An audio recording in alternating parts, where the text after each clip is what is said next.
Good afternoon. I'm Courtney Cole. Big news from the Bruins today. David Pastrnak is here to stay for a long time. The team announced an 8-year contract extension that'll keep Pastrnak in Boston through 2030-2031 that season, with an annual cap hit of $11.25 million.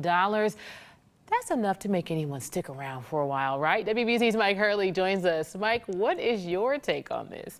Well, it's a big deal for Boston. It's a great thing. They've been talking about it since the summer. So for them to finally get it done, it was getting maybe a little tight there where the season is ending pretty soon. To get it done shows that they were serious about it. They were able to keep what is a top-flight goal scorer in David Pastrnak in the fold for a very long time, and he is now the future of the Bruins. Patrice Bergeron's 37, David Krejci's 36. He is now the star forward going forward, and it's a pretty fair deal. You know, he's making the second highest amount for a winger in the league right now. Give that 3-4 years, he'll be 5th, 6th, 7th, 8th. It'll look like a really good deal for the Bruins, so I think they both made out on this. All right, so big pasta, okay? We're talking 8 years, $90 million, and you just mentioned they've been working on this since the summer, right? And it was starting to get into that uncomfortable point, like what's going to happen and how is this going to pan out? So who's the winner here? Is it a good deal for Boston? Well, it's hard to look at someone making $90 million and not declare them the winner, personally, but I do think this is a win for Don Sweeney. He's keeping a player on his team that he said he wanted, that would have certainly made,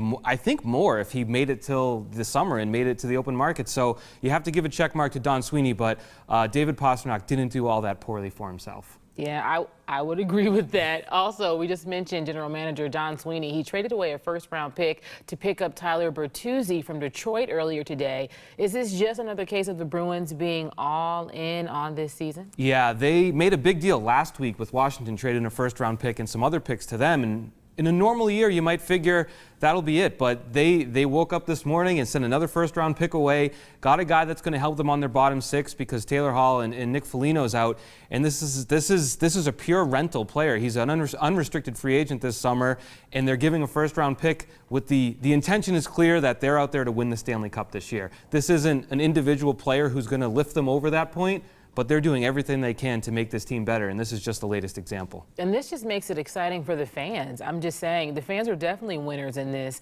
And the Bruins, they are the best team in the league. You know, we're proud around here. We like to say that, okay? Best team in the league, but they're also on pace to have maybe the best season in NHL history. So why are they giving these assets to add to the team? Well, first of all, in terms of the fans winning, that building's going to be electric tonight when the Bruins take the ice. It's going to be it's going to be buzzing when they take the ice. But what's gone on around the league since the Bruins made that trade last week is the Rangers have added to their team, the Devils have added to their team, the Hurricanes, the Lightning have added, Toronto has added. So the East is looking up at the Bruins saying we need to get better. And the Bruins, for their part, they didn't say, well, we're good enough. We're going to ride this into the Stanley Cup and win it. They're saying, well, now we need to be better because everyone else got better.